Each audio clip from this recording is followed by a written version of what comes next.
సౌలాభ్యాన్ని కోరుకుని ఎందరో నెత్తి మీద చేతులెట్టేసావు. అయ్యో వాడిది కూడా నాలాంటి జీవితమే, వాడి కుటుంబంతో ఏమైపోతాడు, పిల్లలతో ఏమైపోతాడు అనేటువంటి ఆలోచన లేకుండా బ్రతికేసావు. తెలియకేదో జరిగిపోయింది, నా జీవితం మార్చగలిగినటువంటి వాళ్ళు ఎవరైనా ఉన్నారా అని చెప్పి నువ్వు వెతగ్గా దేవుడు అనేటటువంటి ఒక అద్భుతమైన క్షేత్రం నీకు ఆధారంగా దొరికాడు.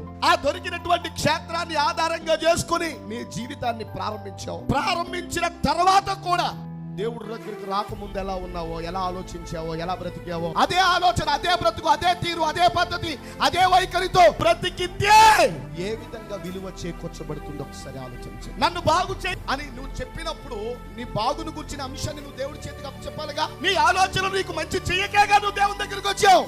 మరి వచ్చి కూడా నీ సొంత ఆలోచనలు ఏంటి, నీ సొంత పెత్తనాలేంటి? నీ బ్రెయిన్ లో నుండి నీ సొంత ఆలోచనలు తీసేసి యేసుక్రీస్తు ఆలోచనను నీ బ్రెయిన్ కి ఇంజెక్ట్ చేసుకుంటే నీ బ్రతుకు మారుతుంది.